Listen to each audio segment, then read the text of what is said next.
નમસ્કાર વિદ્યાર્થી મિત્રો, પ્રાઇમરી મેડિકલ કેરમાં આપણે સુંદર મજાનો વિષય અને પ્રાઇમરી મેડિકલ કેર એટલે કે ફાર્મેકોલોજી જોયું પેપર નંબર 3માં. ત્યાર પછી ખૂબ જ અગત્યનો સબ્જેક્ટ કોમ્યુનિકેબલ ડિઝીઝની આપણે શરૂઆત કરી, જેમાં ઇન્ટ્રોડક્શન જોયું કે કોમ્યુનિકેબલ ડિઝીઝમાં કેવા કેવા રોગોનો સમાવેશ થાય. કોમ્યુનિકેબલ ડિઝીઝ આપણા માટે એટલો ખૂબ જ મહત્ત્વનો છે કે એમાંથી અસંખ્ય વખત ટર્મિનોલોજી, ખાલી જગ્યાઓ, ઘણી વખત એક પ્રશ્ન હોય અને રિસેન્ટ ઇવેન્ટ પરના પ્રશ્ન હોય, એપ્લાઇડ ક્વેશ્ચન હોય કે તાજેતરમાં જ કોરોનાનો પેન્ડેમિક ફાટી નીકળેલ છે, તો એએનએમ તરીકે તમારી ફરજ જણાવો, આવો પ્રશ્ન પણ પૂછાય. સાથે સાથે એએનએમ પાર્ટ 2 માટે અને ગૌણ સેવા પસંદગીની પરીક્ષા માટે પણ ખૂબ જ અગત્યનો સબ્જેક્ટ. ગૌણ સેવા પસંદગીની પરીક્ષા માટે ઘણી વખત આમાં પોઝિટિવ ઓર્ગેનિઝમ, ઇન્ક્યુબેશન પીરિયડ, કેના દ્વારા રોગ થાય, કેવી રીતે રોગ ફેલાય, આવા અસંખ્ય પ્રશ્નો હોય. વેક્સિન, કયા રોગની જંતુઓની શોધ કોણે કરી, અમુક સ્પેસિફિક ચિહ્ન લક્ષણો, દરેક પ્રકારના પ્રશ્નો આમાંથી પૂછાતા હોય. તો દરેક વિદ્યાર્થી મિત્રોને નમ્ર વિનંતી છે કે વિડીયો પૂરેપૂરો જોજો, ઘણું બધું જાણવા મળશે. આપને ક્યાંય પણ વચ્ચે એવું જણાય તો ચોક્કસ કોમેન્ટ કરશો, તો અમે એમાં થોડું પરિવર્તન પણ લાવવાનો પ્રયત્ન કરશું. તો ચાલો જોઈએ કોમ્યુનિકેબલ ડિઝીઝ, અને એમાં છે ટર્મિનોલોજી પણ ઘણી વખત ગૌણ સેવા પસંદગીની પરીક્ષામાં પૂછાય. ટર્મિનોલોજી, ઇન્ક્યુબેશન પીરિયડ, તો ઘણી વખત એક જ સ્થળે એક જ રોગના ઘણા બધા કેસો જોવા મળે. પછી બી હોય, અલગ અલગ સ્થળે એક જ રોગના ઘણા બધા કેસો જોવા મળે. સી હોય, એક જ રોગના ઘણા બધા એક જ રોગના એક કે બે છૂટાછવાયા કેસો જોવા મળે. તો આ રીતે આપણને પ્રશ્ન પૂછે. તો ચાલો જોઈએ ટર્મિનોલોજી. કોમ્યુનિકેબલ પીરિયડ, તો રોગના જંતુઓ મનુષ્યના શરીર અથવા તો પ્રાણીઓ તરફથી તંદુરસ્ત વ્યક્તિમાં પહોંચવાના સમયને કોમ્યુનિકેબલ પીરિયડ કહેવાય. ખૂબ સુંદર વ્યાખ્યા છે, અને આપણને ખ્યાલ આવી જાય કે કોઈ પણ રોગના જે જંતુઓ હોય એ જે મનુષ્ય અથવા તો ચેપી પ્રાણીઓ હોય તેના દ્વારા તંદુરસ્ત વ્યક્તિમાં પહોંચવાના સમયગાળાને કોમ્યુનિકેબલ પીરિયડ કહેવાય. હું લેક્ચર લેતો હોય, મને શરદી ઉધરસ જેવું હોય અને મેં કદાચ છીંક ખાવ અને બાજુના જે સ્ટુડન્ટ છે એમને એનું જે ડ્રોપલેટ ઇન્ફેક્શન દ્વારા એ જંતુ એમના સુધી પહોંચે, તો આને કોમ્યુનિકેબલ પીરિયડ કહી શકાય. કોઈ પણ પ્રાણી કૂતરું કરડે તો કૂતરું કરડે અને જંતુઓ દાખલ થાય શરીરમાં, તો કોમ્યુનિકેબલ પીરિયડ કહેવાય. ત્યાર પછીનું ઇમ્પોર્ટન્ટ અને એ છે ઇન્ક્યુબેશન પીરિયડ. અવારનવાર પરીક્ષામાં પૂછાતી વ્યાખ્યા ઇન્ક્યુબેશન પીરિયડ. રોગના જંતુ શરીરમાં દાખલ થયા બાદ પ્રથમ ચિહ્ન લક્ષણ ઉત્પન્ન થાય, તે દેખાવાની શરૂઆત થાય, તે વચ્ચેના સમયગાળાને ઇન્ક્યુબેશન પીરિયડ કહેવાય. અહીં આપણે એમ પણ કહી શકીએ કે રોગના જંતુઓ શરીરમાં દાખલ થાય અને શરીરમાં જ્યારે પ્રથમ રોગનું ચિહ્ન લક્ષણ દેખાય તે વચ્ચેના સમયગાળાને ઇન્ક્યુબેશન પીરિયડ કહેવાય. દાખલા તરીકે અને કોઈ ઇન્ફેક્ટેડ ચેપી મચ્છર કરડ્યું હોય તો તરત જ ઠંડી લાગીને તાવ નહીં આવે, કારણ કે મેલેરિયાનો ઇન્ક્યુબેશન પીરિયડ 14 દિવસનો છે. તો એક વખત ચેપી મચ્છર કરડે અને 12, 13, 14મા દિવસે, ઘણી વખત ઇમ્યુનિટી પર આધાર રાખે, 12મા, 13મા, 14મા દિવસે પ્રથમ ચિહ્ન લક્ષણ તાવ આવે કે ઠંડી લાગીને તાવ આવે તો દેખાય. તો મચ્છર કરડ્યું અને ઠંડી લાગીને તાવ આવ્યો, એ વચ્ચેનો જે સમયગાળો છે એને કહેવાય ઇન્ક્યુબેશન પીરિયડ. ત્યાર પછી છે ઇન્ફેક્શન. તો પેથોજેનિક ઓર્ગેનિઝમ શરીરમાં દાખલ થાય અને તેનો વૃદ્ધિ અને વિકાસ થાય અને ચિહ્નો લક્ષણો દેખાય તો એને કહેવાય ઇન્ફેક્શન. ઇન્ફેક્શન એટલે આપણે ગુજરાતીમાં ચેપ કહેશું.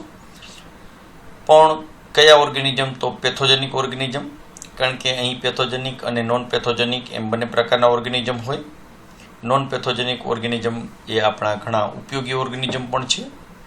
તો પેથોજેનિક ઓર્ગેનિઝમ શરીરમાં દાખલ થાય અને ચિહ્નો લક્ષણો ઉત્પન્ન થાય તો એની કહેવાય ઇન્ફેક્શન. ત્યાર પછી છે એપિડેમિક. તો એપિડેમિક ઘણી વખત પૂછાતી ટર્મિનોલોજી છે, વ્યાખ્યા છે. ખાલી જગ્યામાં પણ ઘણી વખત પૂછાય કે સામાન્ય કરતાં વધારે પ્રમાણમાં કોઈ પણ રોગના કેસો ફાટી નીકળે તો એને આપણે એપિડેમિક કહીએ. બીજા અર્થમાં આપણે એવું પણ યાદ રાખીએ કે એક જ સમયે એક જ સ્થળે એક જ રોગના ઘણા બધા કેસો જોવા મળે તો તેને એપિડેમિક કહેવાય. દાખલા તરીકે આપણે કોઈ જમણવારમાં ગયા હોય અને 500થી 1000 માણસનું રસોડું હોય. ઇનકેસ ઘણી વખત ફૂડ પોઈઝનિંગ થાય અને બધાને એકસાથે ઝાડા ઉલટી થાય તો એ ઝાડા ઉલટીનો એપિડેમિક કહેવાય કે એક જ જગ્યા હોય, એક જ સમય હોય, એક જ સ્થળ હોય, એક જ રોગના બધા કેસો હોય તો એ એપિડેમિક કહી શકાય. મેલેરિયા ઝોનમાં પણ એકસાથે ઘણા બધા મેલેરિયાના કેસો જોવા મળે તો એને એપિડેમિક કહેવાય. એન્ડેમિક, ચોક્કસ ભૌગોલિક વિસ્તારમાં એક જ સમયે એક જ રોગના ઘણા બધા કેસો જોવા મળે તો એને એન્ડેમિક કહેવાય. તો અહીં યાદ રાખવાનું છે, આપણે ચોક્કસ ભૌગોલિક વિસ્તાર ન લખીએ તો આપણી વ્યાખ્યા ખોટી પડે. તો ચોક્કસ ભૌગોલિક વિસ્તારમાં એક જ સમયે એક જ રોગના ઘણા બધા કેસો જોવા મળે તો એને એન્ડેમિક કહેવાય. દાખલા તરીકે ગોઈટર. તો ગોઈટરનો ચોક્કસ ભૌગોલિક વિસ્તાર 100% હોય કારણ કે એ ઊંચાઈવાળી જગ્યાએ થાય તો એને આપણે કહેશું એન્ડેમિક. ત્યાર પછી છે પેન્ડેમિક. અને પેન્ડેમિક વિશે તો તમને જાણો જ છો. હાલમાં ટીવી ચાલુ કરો અને પેન્ડેમિક એવો શબ્દ આવે કે કોરોના વાયરસ એ COVID-19 નોવેલ કોરોના 19 એ પેન્ડેમિક રોગ છે. એક દેશમાંથી બીજા દેશમાં અને વિશ્વના ઘણા બધા દેશોમાં એક સાથે જોવા મળે તો એને પેન્ડેમિક કહેવાય. તો કોઈ પણ રોગ એક દેશમાંથી બીજા દેશમાં થોડા સમયમાં ફેલાય અથવા તો એક સાથે ઘણા બધા દેશોમાં જોવા મળે તો એને કહેવાય પેન્ડેમિક. દાખલા તરીકે બર્ડ ફ્લૂ, સાર્સ અને હાલનું કોરોના 19. આગળ જોઈએ સ્પોરેડિક. તો કોઈ પણ રોગના કેસો છૂટાછવાયા ઘણી જગ્યાએ જોવા મળે તો તેને સ્પોરેડિક કહેવાય. અમુક રોગ એવા હોય કે જેમના કેસ ઓછા હોય. એક કેસ કચ્છમાં હોય તો એક કેસ જુનાગઢ હોય તો એક કેસ બનાસકાંઠામાં હોય. તો આવો જે રોગ હોય તો એને સ્પોરેડિક કહેવાય. દાખલા તરીકે પોલિયોના કેસ હોય તો છૂટાછવાયા હોય તો સ્પોરેડિક કહેવાય. આઇસોલેશન. આઇસોલેશન એટલે આઇસોલેટ રાખવું, અલગ રાખવું, અલાયદું રાખવું. ચેપી રોગથી પીડાતા દર્દીને તંદુરસ્ત વ્યક્તિના સંપર્કથી દૂર રાખવાની પ્રક્રિયાને, પદ્ધતિને આઇસોલેશન કહેવાય. તો આઇસોલેશન આપણને ખ્યાલ છે, અત્યારે આપણે આઇસોલેશન કરીએ જ છીએ. હોમ આઇસોલેશન કરીએ, હોસ્પિટલ આઇસોલેશન કરીએ. કોરોનાનું પેશન્ટ આવે તો કોઈ પણ કોરોના પોઝિટિવ વિસ્તારમાંથી આવે તો એને હોમ આઇસોલેશન થોડી વાર રાખીએ અને જો પોઝિટિવ વિસ્તારમાંથી આવે અને પેશન્ટમાં ચિહ્નો લક્ષણો દેખાતા હોય તો એને હોસ્પિટલમાં પણ આપણે આઇસોલેશન કરીએ છીએ. કેરિયર. તો કેરિયર એટલે એવી વ્યક્તિ કે જેના શરીરમાં રોગના જંતુઓ હોય પણ એ રોગના કોઈ પણ ચિહ્નો લક્ષણો ધરાવતું ન હોય, સંપૂર્ણ આપણને સાજો લાગે તેમ છતાં બીજાને તે ચેપ ફેલાવવા માટે સક્ષમ હોય તો આવા પ્રકારને આને આપણે કેરિયર કહેશું. બરાબર. વ્યક્તિ સાજો સારો હોય, કોઈ પણ પ્રકારના લક્ષણો ન હોય, બરાબર, એમ છતાં એ રોગ ફેલાવી શકે તો કેરિયર કહીએ. કેરિયરનો આધાર મોટા ભાગે ઇન્ક્યુબેશન પીરિયડ ઉપર હોય. ઘણી વખત એઇડ્સનું પેશન્ટ હોય તો ઇન્ક્યુબેશન પીરિયડ બહુ મોટો હોય, 10 વર્ષ જેટલો ઇન્ક્યુબેશન પીરિયડ હોય. તો એક વખત કોઈ HIV ઇન્ફેક્શન લાગ્યું હોય તો પેશન્ટ HIV બીજાને આપી શકે કારણ કે એનો ઇમ્યુનિટી પાવર સારો હોય તો એ કંઈ પણ HIVના લક્ષણો ન દેખાય, એમ છતાં બીજાને HIV એ આપી શકે. તો આવું જે વ્યક્તિ હોય તો એને આપણે કેરિયર એટલે ટૂંકમાં વાહક, એક જગ્યાએથી બીજી જગ્યાએ લઈ જતી વ્યક્તિ. કેરિયરના પ્રકાર છે. પેલું છે ઇન્ક્યુબેટરી કેરિયર. તો ઇન્ક્યુબેશન પીરિયડ દરમિયાન ચેપ લગાડે તો એને ઇન્ક્યુબેટરી કેરિયર કહેવાય. એ આપણને ખ્યાલ છે કે ભાઈ મેલેરિયાનો ઇન્ક્યુબેશન પીરિયડ 14 દિવસનો છે. તો જે દિવસથી ચેપી મચ્છર એને કરડ્યું હોય, તાવ એને આવતો ન હોય, કારણ કે 12, 13માં 14મા દિવસે તાવ આવે, પણ બીજા 3જા દિવસથી એ મેલેરિયા ફેરવવા માટે સક્ષમ થઈ જાય તો એ ઇન્ક્યુબેટરી કેરિયર કહેવાય. કોન્ટેક્ટ કેરિયર ડાયરેક્ટ સંપર્કમાં આવે તો કોન્ટેક્ટ કેરિયર કહેવાય. કોરોનાના સંપર્કમાં ડાયરેક્ટ આ જે વોરિયર આવે છે બધા આપણે હેલ્થ વર્કર આવીએ તો એ કોન્ટેક્ટ કેરિયર કહેવાય.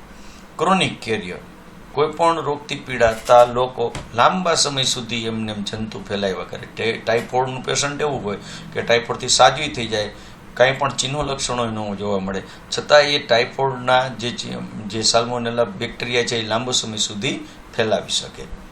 અને લાસ્ટ છે એ કોન્વોલેસન્ટ એટલે સાજો થતો હોય, દર્દી સાજો થવાની પ્રક્રિયામાં હોય, આપણે થોડાક રિલેક્સ થાય કે ના દર્દી તોને સારું છે, પણ એમ છતાં એ ચેપ ફેલાવે.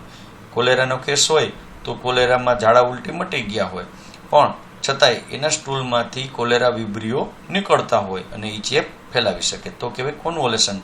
એટલે દર્દીની જે સાજા થવાનું ફેઝ હોય એ ફેઝ દરમિયાન ચેપ ફેલાવે તો એને કહેવાય કોન્વોલેસન્ટ કેરિયર. ત્યાર પછી આગળ છે ફોમાઇટ. તો ફોમાઇટ તો આપણે ઘણી વખત ચર્ચા કરીએ. ફોમાઇટ એટલે ઠામ વાસણ, દર્દીએ જે ઉપયોગમાં લીધેલી હોય એવી બધી ચીજ વસ્તુ હોય તો એને આપણે ફોમાઇટ કહીએ કે જે ચેપ ફેલાવવા માટે સક્ષમ હોય. બરાબર.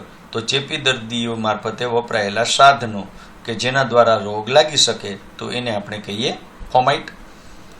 દાખલા તરીકે દર્દીની ચાદર, કપડાં, સાધનો, રમકડા, બધું આ બધી વસ્તુ કેવી કહેવાય? ફોમાઇટ.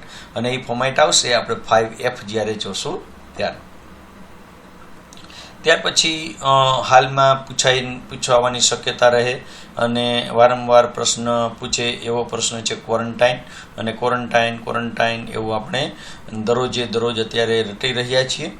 તો એ છે ક્વોરન્ટાઇન કે જે વ્યક્તિઓ રોગના સંપર્કમાં આવેલા હોય અથવા તો રોગ ફેલાવનાર વ્યક્તિના સંપર્કમાં આવેલા હોય, પોઝિટિવ વ્યક્તિના સંપર્કમાં આવેલા હોય તેવા લોકોને છૂટથી ન ફરવા દેતા જે તે રોગના ઇન્ક્યુબેશન પીરિયડ સુધી દેખરેખમાં રાખવામાં આવે તો તેને કહેવાય ક્વોરન્ટાઇન પીરિયડ. આપણે અત્યારે જોઈએ છીએ કે ભાઈ કોરોના છે તો પેન્ડેમિક રોગ છે. વિદેશથી આવેલી વ્યક્તિ, આંતરરાજ્ય કે આંતર જિલ્લામાંથી બીજા જિલ્લામાંથી આવેલી વ્યક્તિ, કોઈ પણ જિલ્લામાંથી વ્યક્તિ આપણા ગામડામાં આવે કે શહેરમાં આવે તો એ વ્યક્તિને 14 દિવસ માટે આપણે ક્વોરન્ટાઇન રાખીએ કે ભાઈ તમારે 14 દિવસ સુધી બહાર નીકળવાનું નથી. 14 દિવસ સુધીમાં જો એનામાં કોઈ પણ કોરોનાના ચિહ્નો લક્ષણો ન જણાય તો પછી એને બહાર જવાની છૂટી આપવામાં આવે તો આને કહેવાય ક્વોરન્ટાઇન. રેડી? તો પૂછી શકાય એવી ડેફિનેશન. ત્યાર પછી મોર્ટાલિટી. તો મોર્ટાલિટી એટલે મૃત્યુનું પ્રમાણ. જુદા જુદા ઇન્ડિકેટરમાં મોર્ટાલિટી છે એમાં ક્રૂડ ડેથ રેટ એટલે કે ડેથ રેટ છે. 1 વર્ષમાં મધ્યવર્તી વસ્તીમાં 1000 કેટલા લોકોનું મરણ થયું છે તો એને ડેથ રેટ કહેવાય. સ્પેસિફિક ડેથ રેટ છે તો સ્પેસિફિક ઉંમર, સેક્સ કે ગ્રુપના લોકોના મૃત્યુને સ્પેસિફિક ડેથ રેટ કહેવાય. 1 વર્ષમાં મધ્યવર્તી વસ્તીએ 1000. દાખલા તરીકે આપણે એમ કહીએ કે કોરોનાનું મોટાભાગનું ઇન્ફેક્શન 10 વર્ષથી નીચેના બાળકો અને 65 વર્ષની ઉંમરના વૃદ્ધોને વધારે જોવા મળે તો સ્પેસિફિક ઉંમર કહેવાય, એને સ્પેસિફિક ડેથ રેટ કહેવાય. પ્રોપોર્શનલ ડેથ રેટ છે તો 1 વર્ષમાં મધ્યવર્તી વસ્તીમાં 1000 સ્પેસિફિક ઉંમર, સ્પેસિફિક રોગના દ્વારા થયેલ મૃત્યુને એને પ્રોપોર્શનલ ડેથ રેટ કહેવાય, જે સ્પેસિફિક ડેથ રેટના પ્રકારનું જ હોય. મોર્બિડિટી તો માંદગીનું પ્રમાણ કહેવાય. એના જુદા જુદા ઇન્ડિકેટરમાં મોર્બિડિટીની એટલે માંદગીની ફ્રિકવન્સી કેવી છે, માંદગીનો ડ્યુરેશન કેટલો છે, માંદગીની સિવિયરિટી કેટલી છે. ત્યાર પછી આગળ આપણે સમજશું પ્રિવેન્શન ઓફ લેવલ. અને prevention of level ANM, GNM અને BSc નર્સિંગમાં પણ પૂછાતો એક પ્રશ્ન છે કે હંમેશા કોઈ પણ રોગ હોય, કોઈ પણ બનાવ હોય તો એને 4 લેવલથી આપણે પ્રિવેન્ટ કરી શકીએ. પહેલું પ્રિવેન્શન છે પ્રોમોર્ડિયલ પ્રિવેન્શન. બીજું છે પ્રાઇમરી, ત્રીજું છે સેકન્ડરી અને ચોથું છે ટર્સરી. પ્રિમોર્ડિયલ પ્રિવેન્શન કેને કહેવાય? તો આ એક પ્રકારનું એવું પ્રિવેન્શન છે કે લોકોનો અભિગમ બદલાવવાનો છે, લોકોને એજ્યુકેટેડ કરવાના છે, લોકોને હેલ્થ એજ્યુકેશન આપવાનું છે અને જે નુકસાન કરતા જે લાઈફસ્ટાઈલ છે, ટેવ છે, જે હેબિટ છે એ બદલી અને સારી હેબિટ તરફ વાળો તો એને પ્રિમોર્ડિયલ કહેવાય કે એ લોકોને રોગ જ થતો અટકે છે, તો આ પ્રિમોર્ડિયલ કહેવાય. બીજું છે પ્રાઇમરી પ્રિવેન્શન. તો પ્રાઇમરી પ્રિવેન્શનમાં આપણને ખબર છે કે પ્રાઇમરી પ્રિવેન્શન એટલે આરોગ્યમાં વધારો કરવો અને સ્પેસિફિક રોગ સામે રક્ષણ આપવું. દાખલા તરીકે રસીકરણ કરીએ તો આપણને ખ્યાલ છે કે કોઈ પણ પ્રકારના રોગ થતા નથી. ટીબીથી આપણને BCGથી વેક્સિન આપીએ તો ઓટોમેટિક બાળક્ષય અટકે છે અને મોટી ઉંમરમાં પણ ક્ષય થવાના સંભાવના ઓછી રહે. તો આમાં હેલ્થ પ્રમોશન કરી શકાય, શરીરનું પોસ્ચર કેવી રીતે જાળવવાનું, હાઇજીન કેવી રીતે જાળવવાનું, મેન્ટલ હેલ્થ કેવી રીતે જાળવવાની, કેવી રીતે આ એન્વાયરમેન્ટ સેનિટેશન જાળવવાનું, કેવું ન્યુટ્રિશન લેવાનું, કેવી લાઈફસ્ટાઈલ, કેવું બિહેવિયર હોવું જોઈએ, કેવી માનસિક સ્થિતિ હોવી જોઈએ, સ્પેસિફિક વેક્સિનેશન, આ બધાનો સમાવેશ છે એ પ્રાઇમરી પ્રિવેન્શનમાં થાય. અવારનવાર પ્રશ્ન પૂછાય કે પ્રાઇમરી પ્રિવેન્શનમાં કાયનો સમાવેશ થાય, તો ઘણી વખત આપણે પાછળ એક પ્રશ્ન જોશું ઉદાહરણ તરીકે. ત્યાર પછી સેકન્ડરી પ્રિવેન્શન. તો સેકન્ડરી પ્રિવેન્શન એટલે એવું પ્રિવેન્શન કે જેમાં રોગનો અટકાવ કરવાનો અને આરોગ્યમાં વધારો કરવાનો અને સ્પેસિફિક રોગ સામે રક્ષણ આપવાનું. દાખલા તરીકે વહેલાસર નિદાન કરો તો રોગ અટકી શકે, આરોગ્યની સારી સેવાઓ આપી શકો. વહેલાસર રિફર કરો તો એ સેકન્ડરી પ્રિવેન્શન જે હોસ્પિટલમાં પ્રિવેન્શન થાય. અને લાસ્ટ વન એ ટર્સરી, જે મોટા સેન્ટર પર જેનું પ્રિવેન્શન કરી શકાય એ છે ટર્સરી પ્રિવેન્શન. આ પ્રકારના પ્રિવેન્શનમાં રોગ મુક્ત થયા બાદ પુનઃવસન એટલે કે રિહેબિલિટેશનની સેવાઓ આપવામાં આવે, જેમાં રિહેબિલિટેશન મેડિકલ, વોકેશનલ, સોશિયલ અને સાયકોલોજીકલ. આપણે એક કેસ લઈને સમજીએ કે એક વ્યક્તિ છે, જે વ્યક્તિ સતત ડ્રાઇવિંગ કરતો હોય, આવી વ્યક્તિને આપણે આ 4 પ્રિવેન્શનમાંથી પસાર કરીએ તો પેલું પ્રિમોર્ડિયલ પ્રિવેન્શન છે. તો આવી વ્યક્તિને આપણે એમ કહી શકીએ કે સેફ ડ્રાઈવ કરવું જોઈએ, ડ્રાઈવ કરતી વખતે ડ્રિંક કરવું જોઈએ નહીં, ડ્રાઈવ હંમેશા ટ્રાફિકના નિયમ મુજબ જ કરવું જોઈએ, તો એને કહેવાય પ્રિમોર્ડિયલ.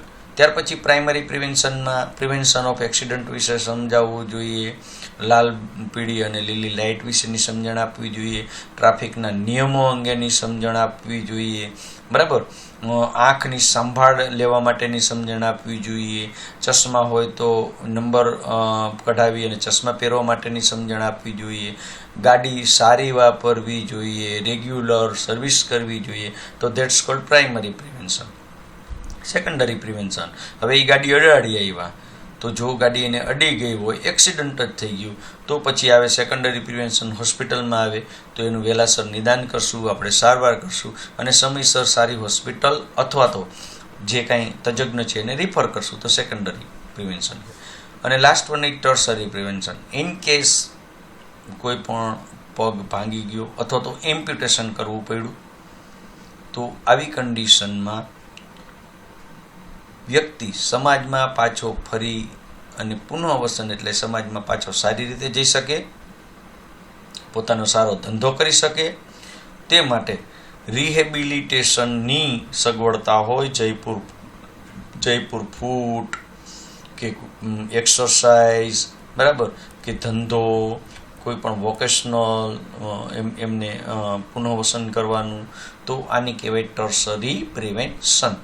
તો અહીં આપણે આગળ નોટિફિકેશનમાં જે હેલ્થ વર્કરનો રોલ છે, જે એજ્યુકેશનમાં હેલ્થ વર્કરનો રોલ છે, જુદા રોલ આપણે આગળ જોશું.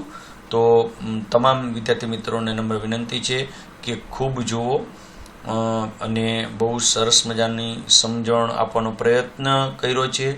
તમારા મિત્રોને વિડીયો શેર કરો, વિડીયો પૂરો જોવાનો પ્રયત્ન કરો. ખૂબ ખૂબ આભાર, ધન્યવાદ.